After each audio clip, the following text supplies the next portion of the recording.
আল্লাহ বলে, বান্দা শোনো আমি রমজানকে কেমনে সাজাইলাম।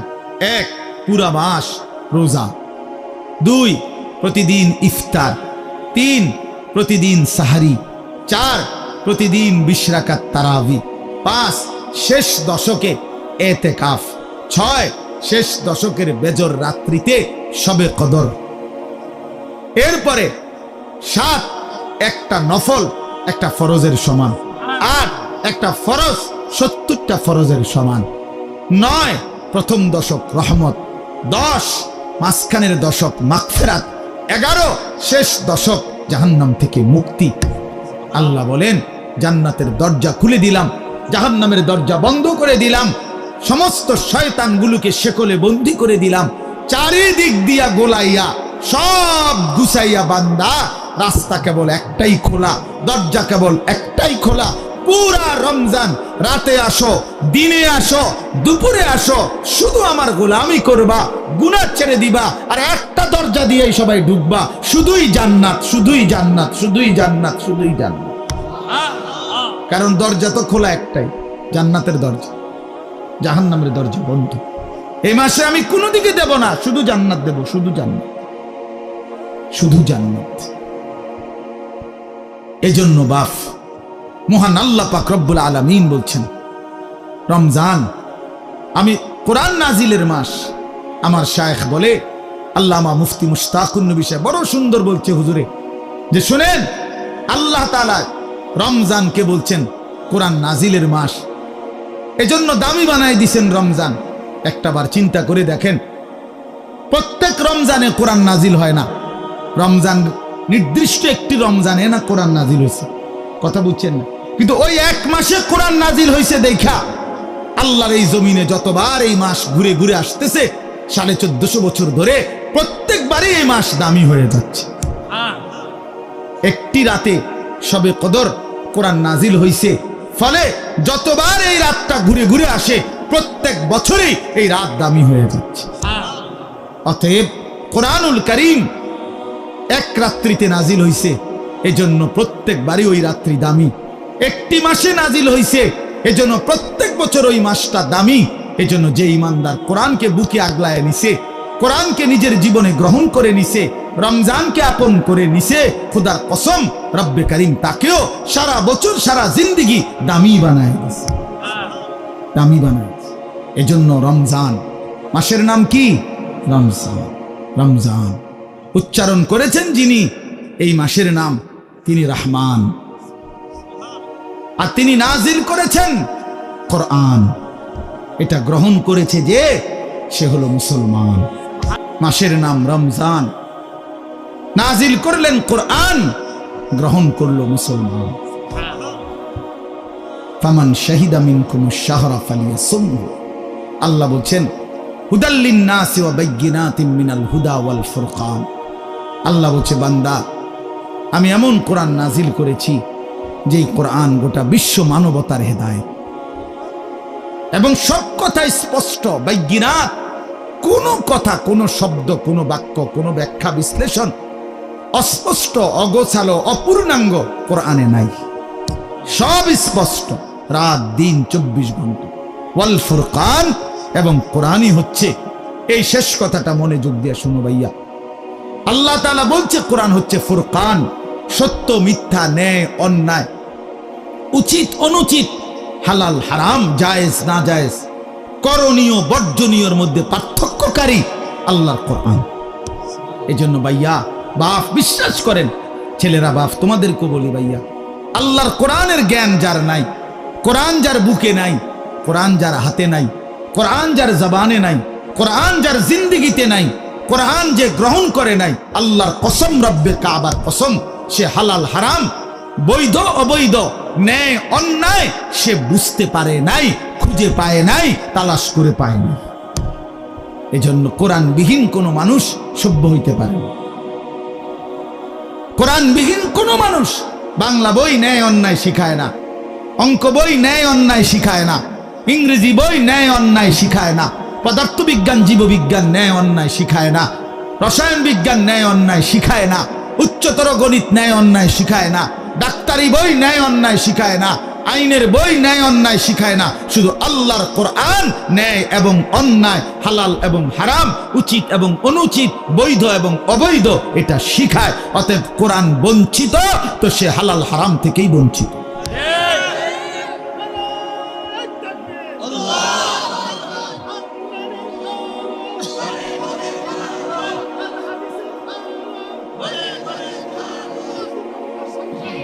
অতএব এটা ফিকির করা চাই, এটা পার্থক্যকারী জ্ঞান। এজন্য আপনাদের সবার কাছে অনুরোধ, নিজের ছেলেকে নিজের মেয়েকে আল্লাহর কোরআন থেকে বঞ্চিত করবেন না। বাচ্চাটাকে দিন শিখান, আল্লাহর কোরআন শিখান। জীবনের সবচেয়ে বড় সম্পদ দিয়ে গেলেন। কোরআন আজীবন মানুষকে দামি বানায়, কোরআন জান্নাতেও দামি বানায়। সর্বশেষ কথা হলো ফামান শাহিদা মিনকুমুশ শাহরা ফালিয়াসুমহু।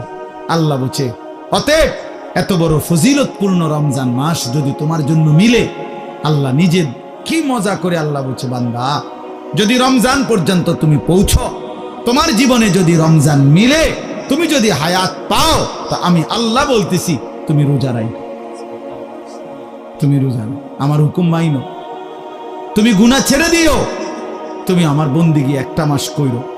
যদি বলি আল্লাহ 1 মাস আপনার হুকুম মানবো, ঠিক আছে, গুনাহ ছেড়ে দিব, রোজাগুলো এবং বিধানগুলো মানবো, শরীয়তের হুকুম, আপনি আমারে কি দিবেন? আল্লাহ বলে লাআল্লাকুম তাত্তাকুন, 1 মাসেই আমি আল্লাহ তোমারে মুত্তাকি বানিয়ে দেব। যদি বলি মুত্তাকি হলে কি হবে? আল্লাহ বলে জানো না, জান্নাত বানানোই হয়েছে মুত্তাকিদের জন্য।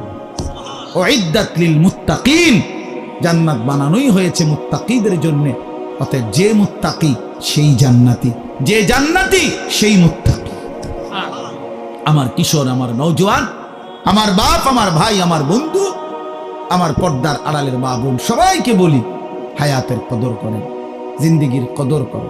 রিজিক বন্টন হয়ে আছে, মাথার গাম পায়ে ফেললা, পায়ের গাম যদি আবার মাথা তো উড়ান, বরাদ্দ দের দূরের দূরে, উদাই লাফান, আর উদাই লাফান, বুঝেন নাই? যে পরিশ্রম করে তার আয় বাড়ে, তাইলে তো সব দোকানদারের বেচা কিনা সমান হইতো। একসাথে দোকান খোলে, একসাথে দোকান বন্ধ করে, কামাই সমান না কেন? বুঝেন নাই আমনে কথা? একই স্ট্যান্ডে সবার 30টা সিএনজি, এখান থেকেই গেছে, এখান থেকেই আপনার এই সিরিকাইল থেকেই কোম্পানিগঞ্জ, কোম্পানিগঞ্জ থেকেই সিরিকাইল, কই সবার ইনকাম বাড়াবো কেন? কেন? শুধু পরিশ্রম করিলেই অর্থ আসে? না না না, আসমানের ফয়সালাতে অর্থ আসে, রবের ফয়সালা। ইন্না রাব্বি ইয়াবসুতুর রিজকা লিমান ইয়াশাউ ওয়া ইয়াকদির। আল্লাহ বলেন আমি যাকে মন চায় তাকে বেশি দেই, যাকে মন চায় তাকে কম দেই না। আমার ফয়সালা, তোমার কি? কমটাও আমার, বেশিটাও আমার, তুমি কি? আল্লাহ তারে বেশি দিলেন কেন, তো তোমারে কম দিলাম কেন? তোমারে যে কম দিলাম এটাই কেন দিলাম, তুমি এটা কও। তোমার কি যোগ্যতা? কোনটা তোমার? আসমান তোমার না জমিন তোমার? শরীর তোমার না দেহ তোমার? বুদ্ধি তোমার না চোখ তোমার না হাত তোমার? তোমার কি তা? কথা বলেন না কেন? তো সবই আমার, আমি যাকে যা মন চাই তাই দেব। তুমি কি? তুমি এনে মতামত দিবার অধিকার আছে নি আমার?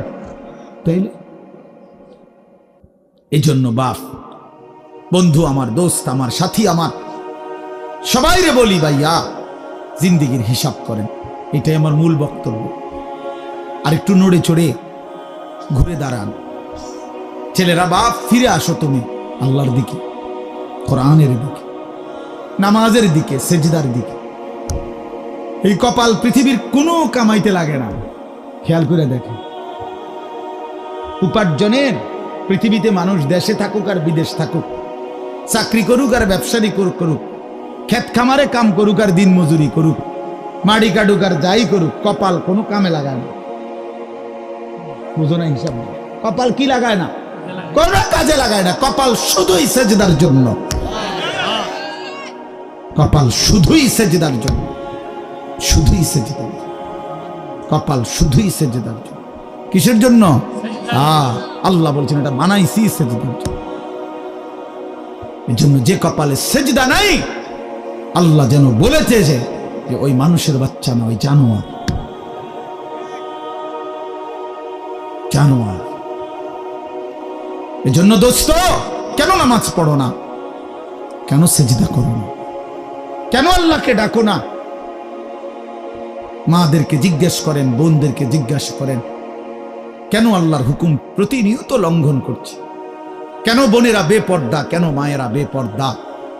মাকে বলেন, বোনকে বলেন, জিজ্ঞেস করেন নিজের বিবিকে, রাস্তার এই পুরুষদেরকে তোমার শরীর যৌবন দেখাইয়া কি অর্জন হয়েছে বলো? কয় টাকা কামাই হয়েছে? দুনিয়ারে বা কি পাইলা? আখিরাতের বা কি পাইলা? তোমরা একটা ছেলে বলো, বাবা, নারী আর ছবি আর উলঙ্গ দৃশ্য দেখে দুনিয়ার কি পাইলা আর আখিরাতের কি পাইলা? আখিরাত তো কিছুই নাই, দুনিয়াও তো কিছু নেই। শরীর যৌবন, নিজের সক্ষমতা নষ্ট করা ছাড়া আর কি? আর কি ভাইয়া?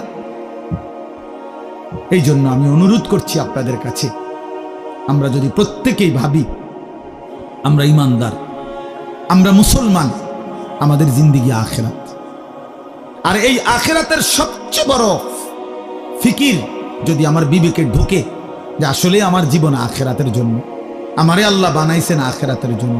জান্নাতের দরজা খোলা, জাহান্নামের দরজা বন্ধ, রহমতের দুয়ার খোলা, শয়তানকে শেকলে বন্ধি। আল্লাহর নবী বলছে একটা নফল একটা ফরজের সমান, একটা ফরজ ৭০টা ফরজের সমান। শুরুটা রহমত, মধ্যখানটা মাগফিরাত, শেষটা নাজাত। এক একটা নেকি বাড়তে বাড়তে আল্লাহ তাআলা নিজের হাতে নেকি ফেরেশতাকে দিয়ে না লিখিয়ে নিজে লেখেন। এত কথা, এত কথা, এত কথা, এত ফজিলত, এত কিছু নবীজি বললেন আমার বাপ আমার ভাই। এরপরেও যে ব্যক্তি রমজানের কদর করলো না, তার উপরে আল্লাহর লানত, ফেরেশতার লানত, মুহাম্মদুর রাসূলুল্লাহর লানত। তোর উপরে খোদার গজব পড়ে,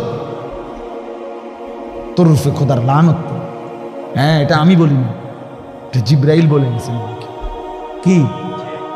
জিবরাইল নবীজির কাছে রমজানের লাস্টে আইয়া বলছে, নবী, এত বড় রমজান, আপনার এত কাকুতি মিনতি, আপনার এতগুলো ফজিলতের কথা শোনার পরেও আপনার যেই নাফরমান উম্মত রমজানকে কদর করলো না, তার উপরে আল্লাহর লানত, আমি জিবরাইলের লানত, ফেরেশতার লানত।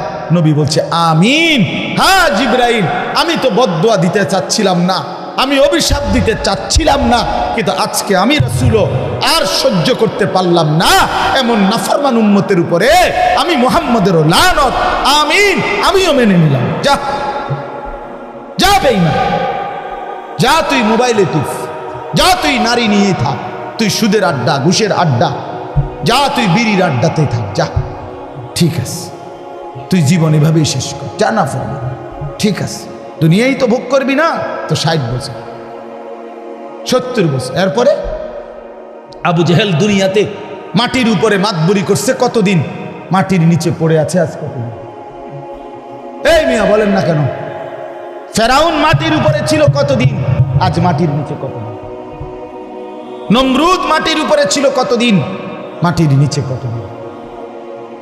মাহে রমজানের যখন চাঁদ উঠে, আল্লাহ নবী সাল্লাল্লাহু আলাইহি ওয়াসাল্লাম বলেন, ফেরেশতা ডেকে ডেকে বলে, ইয়া বাগিয়াল খাইরে আকবিল, হে নেক কাজের আগ্রহীরা এগিয়ে আসো, ওয়া ইয়া বাগিয়াশ শাররি আকসির, হে মন্দ গুনাহের কাজের আগ্রহীরা এবার তো থামো। এটা রমজান। মদখোর এবার থামো, নেশাখোর এবার থামো, জুয়ারি এবার থামো, সুদখোর থামো না এবার। বেপর্দা মা, এই মা অটোতে উঠো না, সিএনজিতে উঠো না, ওই বাজারে যাইও না মা, এটা রমজান। জুতা, শাড়ি, প্যান্ট, গহনা, অলংকার অন্য মাসে কিনো, এ মাসে যাইও না, এটা রমজান, এটা রমজান। থামো তো যুবক ভাই, মোবাইল টিপো। ওই দেখেন পিছনে অনেক ছেলে কথা বলে, হায় অপদার্থ জিন্দেগি। কে বলবে, কাকে বলবে, কাকে ফিরাবে, কে ফিরাবে? একজনে কি আর সম্ভব? বাবাদের কোনো হাল ছেড়ে দিছে, মারা হাল ছেড়ে দিছে, অভিভাবকরা হাল ছেড়ে দিছে, সন্তানের পতন দেখতেছে, অধপতন, চুল, চেহারা, আপন ঘরে ঘুমায়া, মা বাপ জীবিত, কোনোদিন এক ওয়াক্ত নামাজ পড়ে না, ফজরের নামাজ পড়ে না, সারা রাত মোবাইলে উলঙ্গ ছবি দেখে ব্যর্থ মা বাপ তাকায়া তাকায়া নিজ সন্তানের এই ধস দেখতেছে। আফসোসের ব্যাপার, আফসোসের। আপন স্বামী নিজের ব্যর্থতার কারণে নিজের স্ত্রীর বেপরদিকে দেখতেছে, কিছুই করতে পারতেছে না, মনে হয় যেন সে ব্যর্থ কাপুরুষ। বউটা ডেলি বেডি বাজারে যায়, মার্কেটে যায়, রঙ্গরসে হাসে, কথা কয়, টাইট কাপড় পরা, বোরখা নামের একটা টাইট জামা পরে রাখছে, লাল নীল হলুদ কমলা বেগুনি। স্বামী বেচারা অপদার্থের মতো, অসহায়ের মতো তাকায় আছে।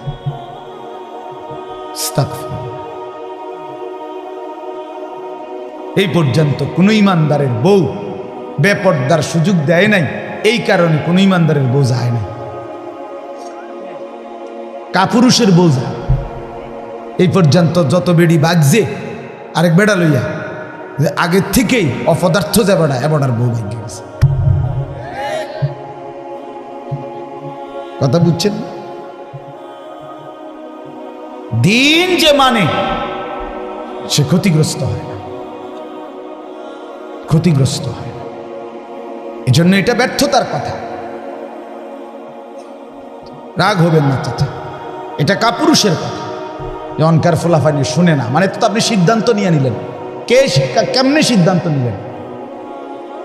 অনকার ফুতে আর কথা শুনে না কেন? সেই পুতে, যে পুতে কথাই শোনে না, আপনার চোখের সামনে আপনার ছেলে নামাজ পড়বে না, একটা সাজদা দিবে না, এত বড় নাফরমান আপনার সম্পত্তি ভোগ করবে, এত বড় নাফরমান আপনার ঘরে খাবে ঘুমাবে দুনিয়া ভোগ করবে, আপনি বেঁচে থাকতে এটা মেনে নেবেন কেন মিয়া? আপনার আপনার ব্যর্থতা তাইলে এটা। আপনি জীবন চিনেন নাই, আপনি কর্তব্য চেনেন নাই। কর্তব্য তো আল্লাহ বলে দিছে, ওয়া'মুর আহলাকা বিসসালাহ, তোমার স্ত্রী সন্তান পরিবারকে নামাজের আদেশ করো, ওয়াসতাবির আলাইহা, পরিবারকে নামাজের আদেশের সাথে সাথে নিজেও নামাজের উপরে মজবুত থাকো। কথা তো ছিল এই। আপনার জিম্মাদারি কি ছিল? আমি আমার স্পষ্ট মনে আছে, আমি আমার আব্বারে প্রায় বলি, আমি এ কথা আমার আব্বারে আমার জীবনে আমি একবার বলছিলাম, পড়ালেখার জীবনে, আব্বা আমি এই মাদ্রাসায় পড়তাম না, আমার মাদ্রাসাটা বদলাই দিবেন শুধু, কসম খোদা। আমার আব্বা সাথে সাথে বলছে, বেটা পরের বেলা ভাতের লোকমা আমার ঘরে দিও না, এক লোকমা ভাত খাইবে না, সাবধান, বেরো। আমি যেখানে পড়তে দিছি এখানেই পড়তে হবে, নয়তো তোমার মতো করে কামাই করিয়া ফরো, নইলে ঘাস কাটো, যাও। আমি কানতে কানতে চলে গেছি মাদ্রাসায়। বুঝছি এই বাপ শক্ত বাপ, এই বাপ আসলে ভাত খাইতে দেব না। বাবার সেই কঠোর শাসন, আমার বিশ্বাস আল্লাহ তাআলা আপনাদের সামনে বসবার তৌফিক দিয়েছে।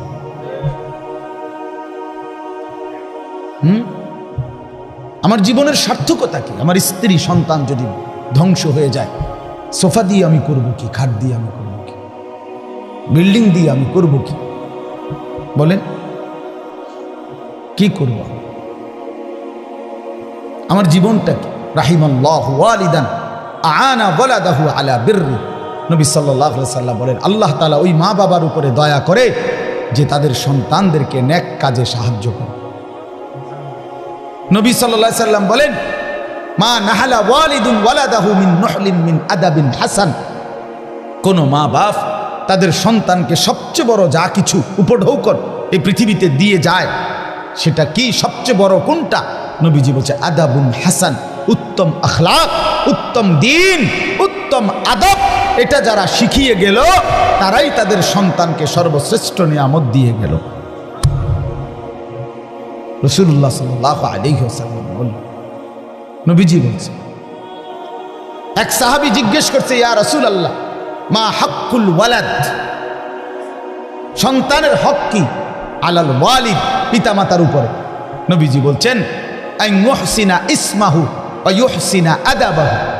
নবীজি বলছে তার প্রথম হক দুইটা, তার জন্মের পরে তার একটি সুন্দর নাম রাখা, আরেকটা হক তাকে উত্তম আদব, উত্তম আখলাক শিখায়। হযরত আলী রাদিয়াল্লাহু তাআলা আনহু বলছেন, কোরআনে আছে, ইয়া আইয়ুহাল্লাযীনা আমানু কু আনফুসাকুম ওয়া আহলিকুম নারা, হে ঈমানদারগণ, তোমরা তোমাদের নিজেদেরকে এবং পরিবার পরিজনকে জাহান্নামের আগুন থেকে বাঁচাও। এটা আপনারা শুনছেন না কথা? এটা তো হযরত আলী এই আয়াতের তাফসিরে বলছে পরিবারকে জাহান্নামের আগুন থেকে বাঁচাও কিভাবে। তো হযরত আলী বলছে, আল্লিমুহুম ওয়া আদ্দিবুহুম, তোমরা তোমাদের পরিবারের সদস্যদেরকে কোরআন সুন্নাহর ইলম শিখাও এবং কোরআন সুন্নাহর আদব আখলাক শিখাও, তাইলেই জাহান্নামের আগুন থেকে বাঁচাও।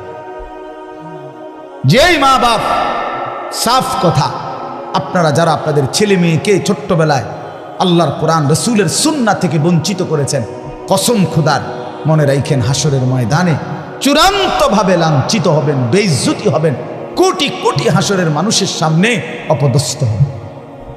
কার হাতে? কার হাতে লাঞ্ছিত হবেন? আপনার ছেলেটার হাতে, আপনার মেয়েটার হাতে, অন্য কারো বেড়াইতে রাতে না, আমনের ফুতের হাতে। আমনের ফুত, আমনের জি, যাকে আপনি দিন শিখান নাই, নামাজ শিখান নাই, বঞ্চিত করেছেন কোরআন সুন্নাহ থেকে, সে সেদিন আল্লাহর কাছে বলবে, আল্লাহ আজ আমি মা বাপকে বেইজ্জতি করি, ওরা আমারে বরবাদ করে দিছে, আজ আমি জাহান্নামী হলাম ওদের খামখেয়ালির কারণে।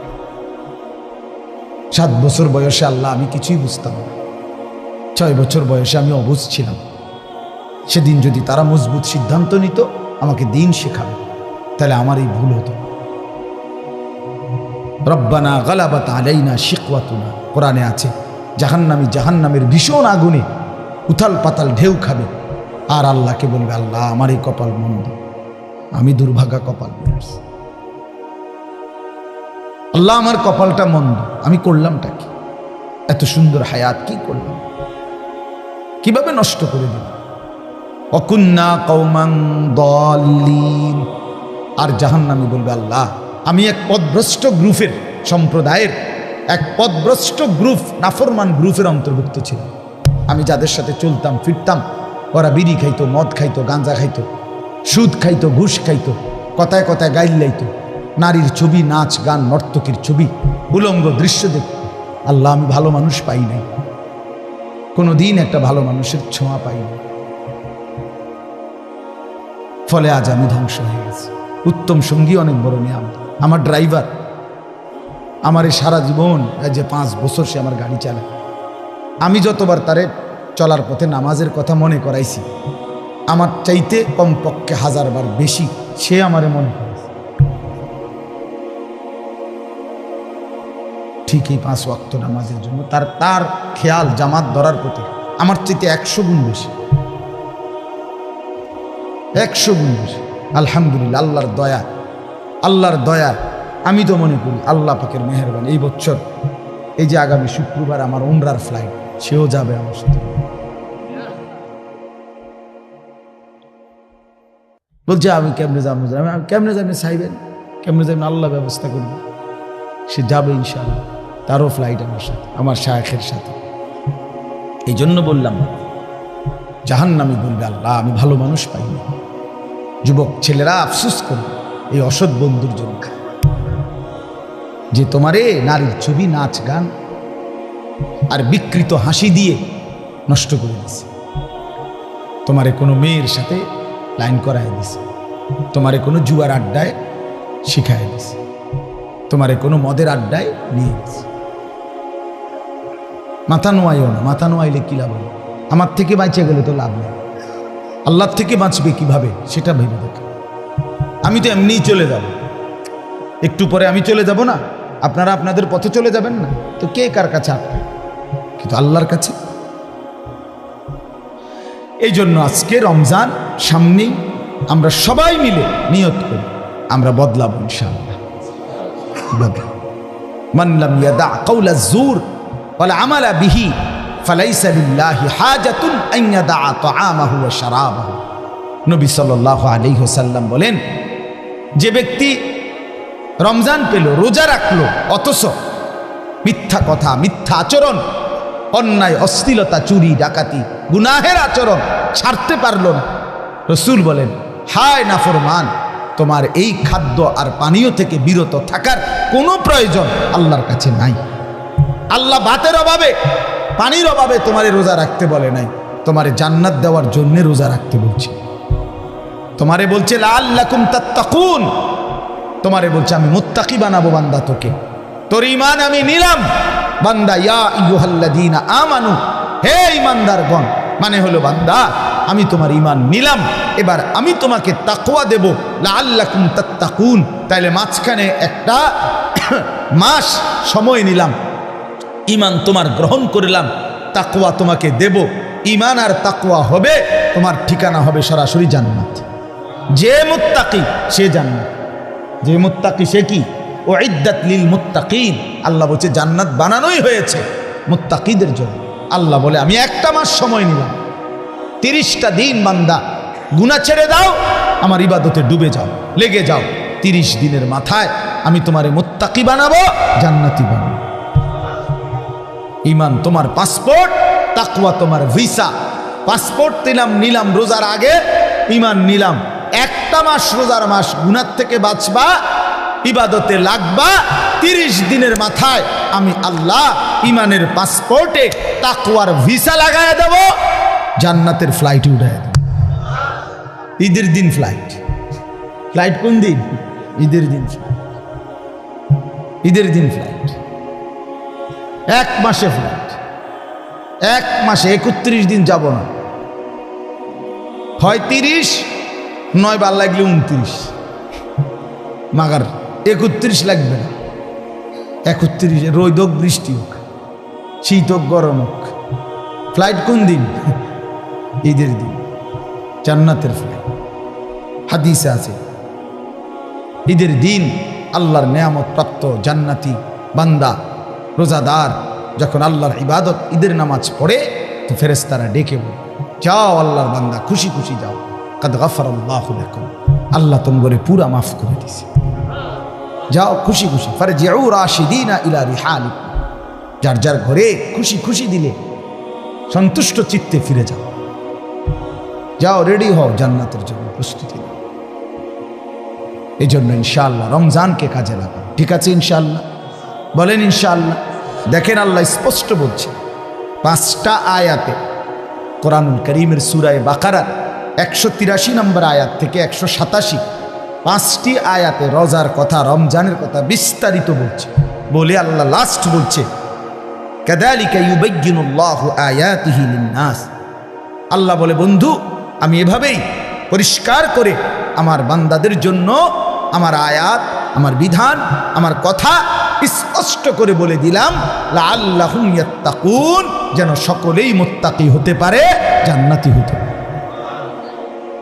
এটা হলো 187 নম্বর আয়াত। কথা শেষ করছে কথা আল্লাহ বলছে, আল্লাহ বলছে বান্দা আমি সবচেয়ে কমাইছি, সবচেয়ে সহজ করছি, সবচেয়ে ছোট করে আনছি রোজা শুধু তোমাদের জন্য। আখিরি নবীর উম্মত তোমরা, আমার আখিরি বন্ধুর উম্মত, তোমাদের জন্য আমি সবচেয়ে সহজ করছি রোজা। পূর্ববর্তী জাতির, যারা পূর্ববর্তী জাতি, তাদের রোজার নিয়ম কানুন, রোজা ছিল সবার, কিন্তু নিয়ম কানুনের মধ্যে বিপরীত ছিল। বিশেষ করে আমাদের নবী সাল্লাল্লাহু আলাইহি সাল্লামের সাহাবায়ে কেরামের আমলে তাফসীরে আছে স্পষ্ট, ওলামায়ে কেরাম জানে যখন রোজা ফরজ হয়েছে, মজার কথা শুনে, যখন রোজা শুরু হয়েছে সাহাবীদের জামানা, তখন রোজা কেমনে রাখত?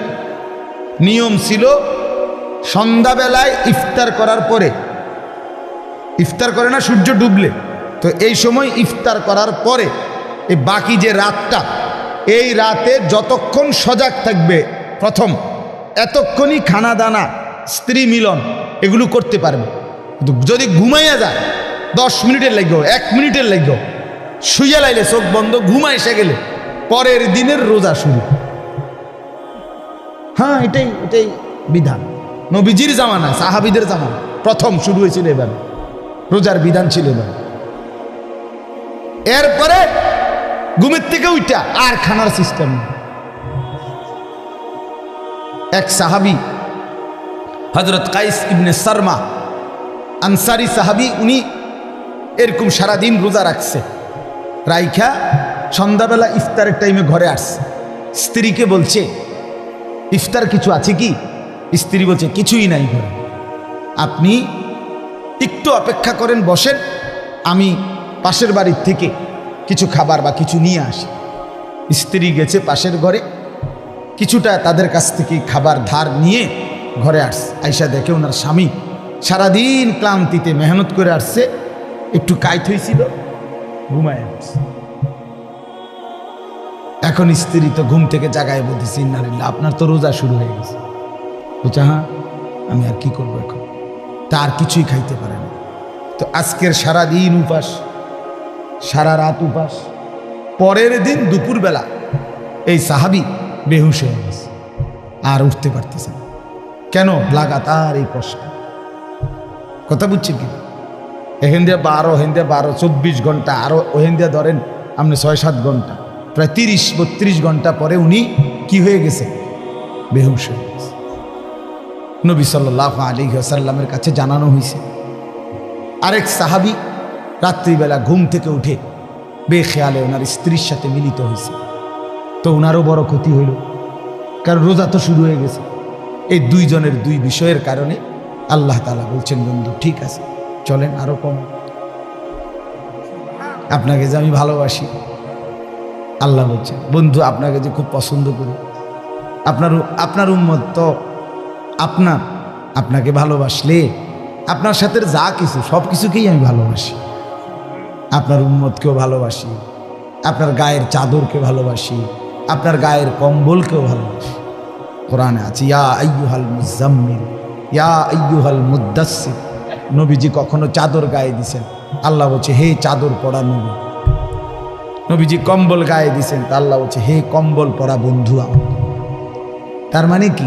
এটা কেমন মায়ের কথা। এই রুমালওয়ালা ভাই, আমরা বলি না এটা?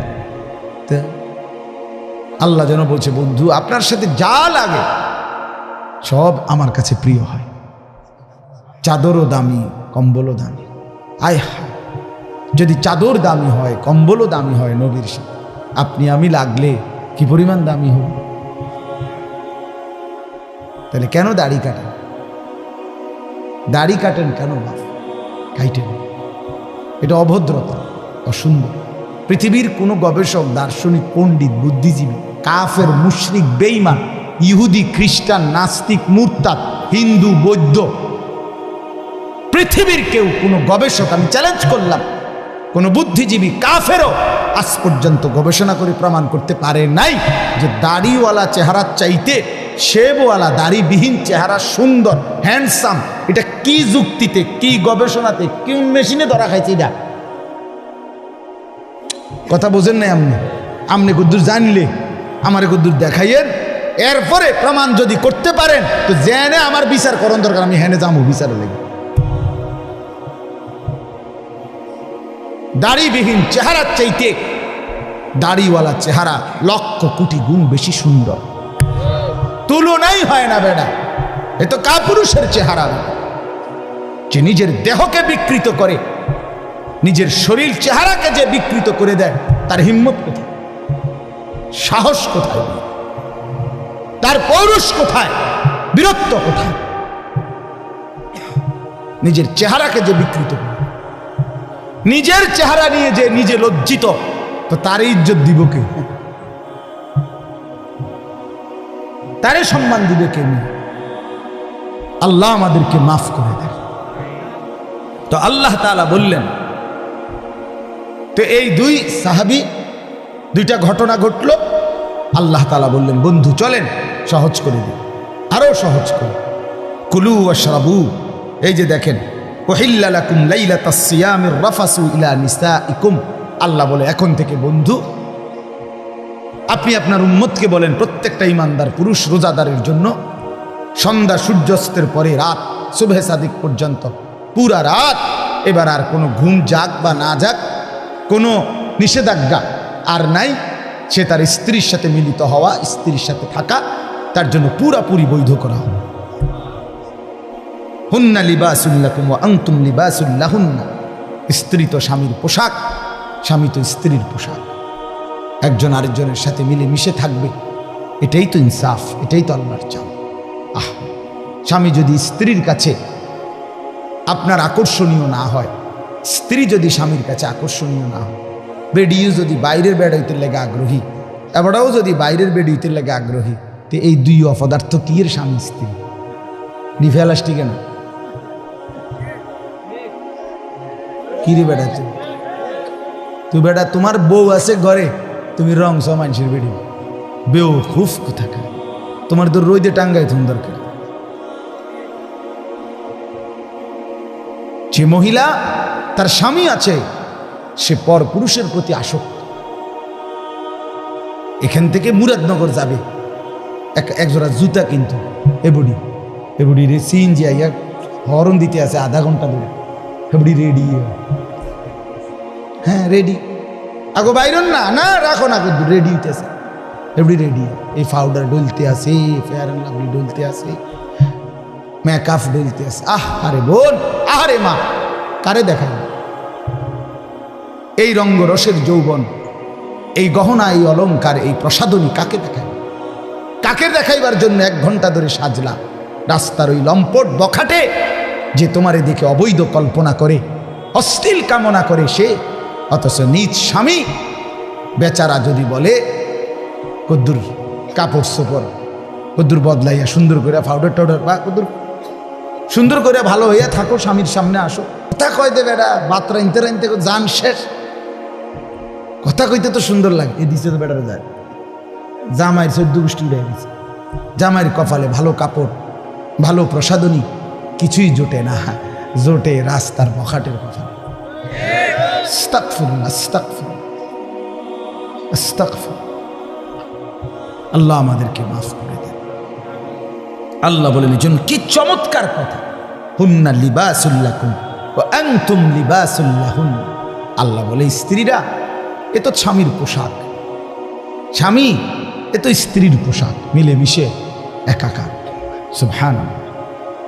এরপরে আল্লাহ বলেন আলিমাল্লাহু আন্নাকুম কুনতুম তাখতানুনা আনফুসাকুম ফাতাবা আলাইকুম ওয়া আফা আনকুম। আমি জানি তোমাদের কেউ রাত গভীরে স্ত্রীর সাথে মেলামেশা করে ফেলেছো, ভুল হয়ে গেছে, ঠিক আছে আমি তওবা করো, আমি মাফ করে দিলাম।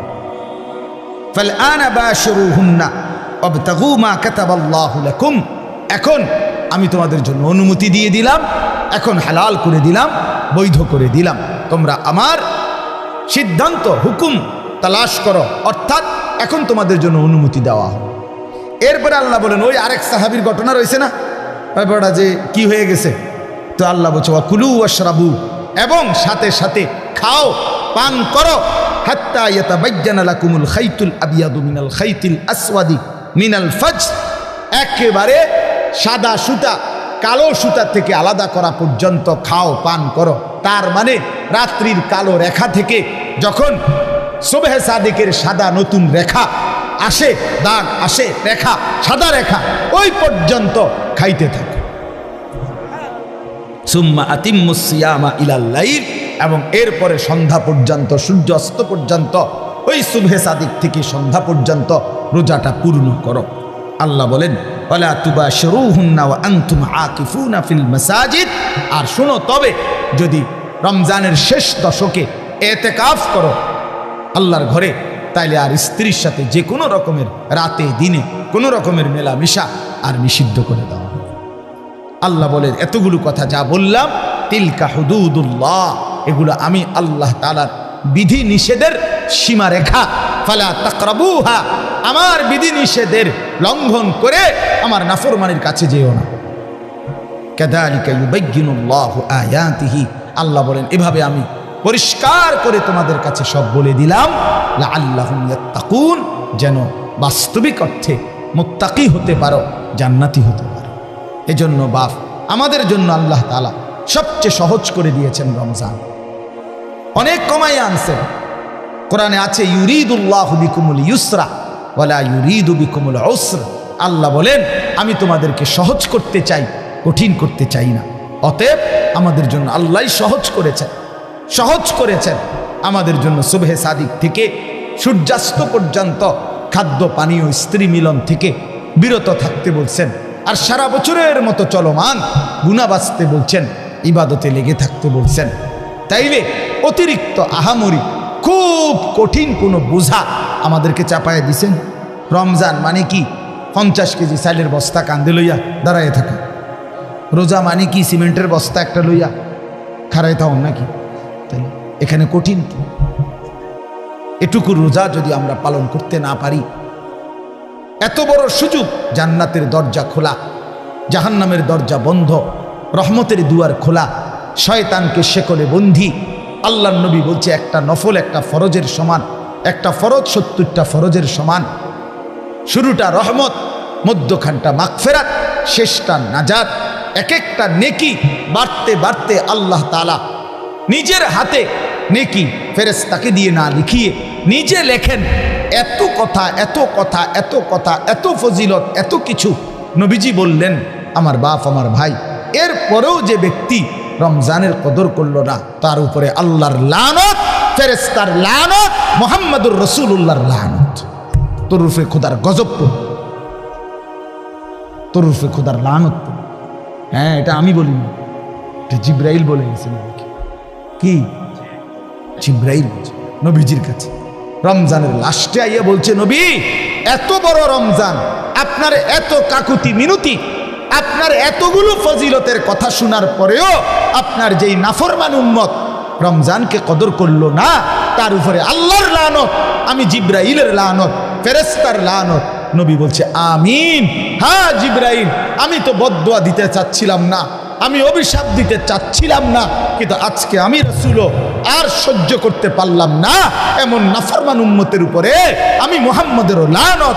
আমিন, আমিও মেনে নিলাম। যা যা বেঈমান, যা তুই মোবাইলে টিপ, যা তুই নারী নিয়ে থাক, তুই সুদের আড্ডা ঘুষের আড্ডা, যা তুই বিড়ির আড্ডাতে থাক, যা, ঠিক আছে, তুই জীবন এভাবেই শেষ কর, যা না ফরমান, ঠিক আছে, দুনিয়ায় তো ভোগ করবি না তো 60 বছর 70 বছর। এরপরে আবু জেহেল দুনিয়াতে মাটির উপরে মাতবুরি করছে কতদিন, মাটির নিচে পড়ে আছে আজ কতদিন? এই মিয়া বলেন না কেন? ফেরাউন মাটির উপরে ছিল কতদিন, আজ মাটির নিচে কতদিন? নমরুদ মাটির উপরে ছিল কতদিন, মাটির নিচে কতদিন? নূহ আলাইহিস সালামের উম্মত মাটির উপরে অহংকার করছে কতদিন, মাটির নিচে পড়ে আছে আজ কতদিন? এজন্য এটা হিসাব করে ভাবতে শিখে। ছেলেরা তোমাদেরকেও বললাম, একটা ছেলেও যদি বোঝে আলহামদুলিল্লাহ, না বুঝলেও আমাদের কোনো হতাশা নাই, কারণ ফেরিওয়ালার কোনো হতাশা নাই। ফেরিওয়ালা তার পণ্য বিক্রি হোক বা না হোক, সে ফেরি করতেই থাকে, ফেরিওয়ালা বলতেই থাকে। ফেরিওয়ালা তার পণ্যের নাম ঘোষণা দিতে বিরতি দেয় না, সে বলতেই থাকে বালতি বালতি, মানে যেটা তার মাল বেচবে ওইটা সে বলতে। সে জানে তার প্রতি ডাকে কাস্টমার আসে না, আসে, কিন্তু সে তবুও যে জানে যদি 200 বার ডাকার পরে একটা কাস্টমার আসে। এজন্য ফেরিওয়ালা হতাশ হয়। এই জন্য আল্লাহর পথে যারা ডাকে তাদের কোনো হতাশা নেই, তারা ফেরিওয়ালা বলতেই আছে, বলতেই আছে। আল্লাহ তাআলা আপনাদেরকে তৌফিক দেন, কবুল করেন। এই মাদ্রাসা মসজিদ আল্লাহ তাআলা যেন কবুল করেন। আপনাদের কাছে বিনীত অনুরোধ, রমজানকে কাজে লাগান, বলেন ইনশাআল্লাহ। আল্লাহর ঘর তাওয়াফের জন্য, আল্লাহর ঘর জিয়ারতের নিয়ত করেন। রমজানের শেষ 10 দিন এতেকাফের নিয়ত করেন। বেশি বেশি আল্লাহর জিকির, তাসবিহ, তেলাওয়াত, দোয়া, কান্নাকাটির মধ্যে কাটাবেন, আর বিশেষভাবে গুনাহ থেকে বাঁচবেন। যুবক ছেলেরা তোমাদেরকে আবারও বলছি, হায়াতের এই সুন্দর সময়টা, যৌবনকাল নষ্ট করো না। আবারও বলছি, বাস বিশেষভাবে তুমি নষ্ট হইলে, তুমি পৌঁছা গেলে পৃথিবীর কিচ্ছু হইত না। পৃথিবীর সূর্য ডুবেই, চাঁদও ডুববে, শুধু তুমি বাদ পেরে গেলে আর কি। কেউ মরলে পৃথিবীর কিচ্ছু হয় না, কথা বলেন না কেন? রাস্তায় অ্যাক্সিডেন্টে যে লাশ পড়ে আছে, তো বাকি সিএনজি গাড়ি সব গাড়ি চালানোই বন্ধ করে দেয় না, কারো হাতে সময় নেই। আমনের লেগে বইয়া তাহলে টাইম কারো নেই, সবাই সাইডে দিয়ে কাইটা কাইটা সব গাড়ি চলে যায়, কারো হাতে সময়।